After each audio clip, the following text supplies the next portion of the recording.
اگر کوئی مغرب کی نماز نہیں پڑھا، چاہے وہ ظہر کی ہو، چاہے عصر کی ہو، چاہے مغرب کی ہو، چاہے عشاء کی ہو، کوئی بھی نماز ہو، اس نماز میں آخر وقت میں اگر کوئی آ گیا، نماز کا ٹائم پورا ختم، امام صاحب سے پوچھے حافظ صاحب نماز کا ٹائم کیا تو باقی ہے 1 منٹ بچ کے ہے یا آدھا منٹ بچ کے ہے، بولے ایسی صورت میں کیا کرنا؟ ایسی صورت میں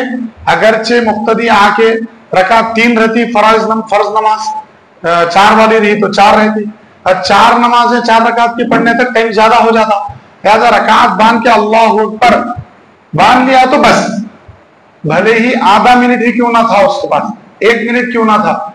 کافی ہے، رکعت باندھ دیا، وقت کے صحیح رہتے تھے، باقی پوری نماز قضا، مطلب وہ وقت چھوٹ گیا، اس کے باوجود بھی اس کی نماز ادا ہے، قضا نماز نہیں ہوتی اس کی۔ آدھا منٹ میں ہے تو لوگ جو ہے یہ نہیں سوچنا ٹائم ہو گیا، جان دے کیسا بھی، یوں بھی قضا بعد میں پڑھیں گے لے گا۔ دوسرا مسئلہ آپ کی خدمت میں یہ ہے، جماعت کھڑی ہے، کوئی پیچھے سے آئے، امام صاحب کو رکوع کی حالت میں پا لیے، ملنا فوراً نہیں ملنا، کیا کرنا؟ علماء یہ فرماتے ہیں کہ فوری طور پر اس کے اندر داخل ہو جانا، نماز کے اندر جماعت کے ساتھ شامل ہو جانا، رکعت باندھ کے۔ اب ہمیں رکعت باندھتے ہی امام صاحب سمیع اللہ لمن حمدہ اٹھ جاتے، تو کیا کرنا؟ اس لیے تھوڑے لوگ کیا کرتے ہیں، انتظار کرتے، 1 رکعت ہو جانے دو، ختم ہونے دو، اس کے بعد دوسری میں مل جاتے بول کے رکتے، ایسا رکنا نہیں، شامل ہو جانا، کیونکہ اگر اس وقت بھی موت آ گئی،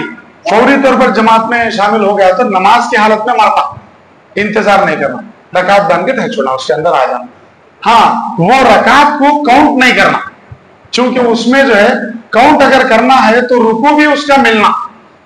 باقاعدہ اہتمام کے ساتھ میں قیام بھی ہونا، اور اہتمام کے ساتھ میں رکوع میں امام کے ساتھ میں مطابقت ہونا،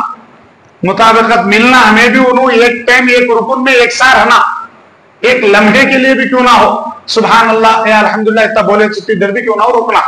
اتنا بولنے کے بعد وہ مل گیا ہمارے کو رکوع، تو وہ رکعت کاؤنٹ میں حساب میں لے لیے جائے، اگر نہیں تو چھوڑ دو، اس رکعت کے ساتھ امام کی مطابقت کر کے سیدھا سجدے میں بھی اگر جا رہے ہیں تو وہ کاؤنٹ میں نہیں لینا، بعد میں امام صاحب سلام پھیر دیتے ہیں، ہماری 1 رکعت اور باقی ہے، اس کو مکمل کر لینا۔ ایک تیسرا مسئلہ آپ کی خدمت میں، وہ آخری سب سے آخری، سلام جب ہم لوگ کہتے ہیں السلام علیکم ورحمۃ اللہ، السلام علیکم ورحمۃ اللہ، سلام پھیرے تو جماعت کے ساتھ میں ہم لوگ نماز پڑھیں، پہلے امام کو سلام،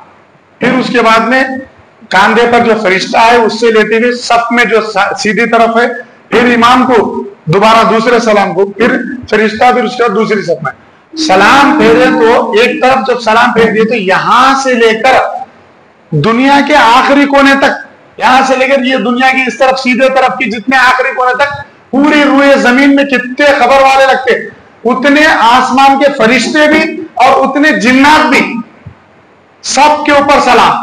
پھر اس طرح پھرے تو یہاں سے خالی جماعت ہے، کتنے جماعت کے ساتھ پورے خبر والے زمین کے اور پورے جنات بھی، پورے فرشتے بھی، سب جتنے، سب کے اوپر سلام۔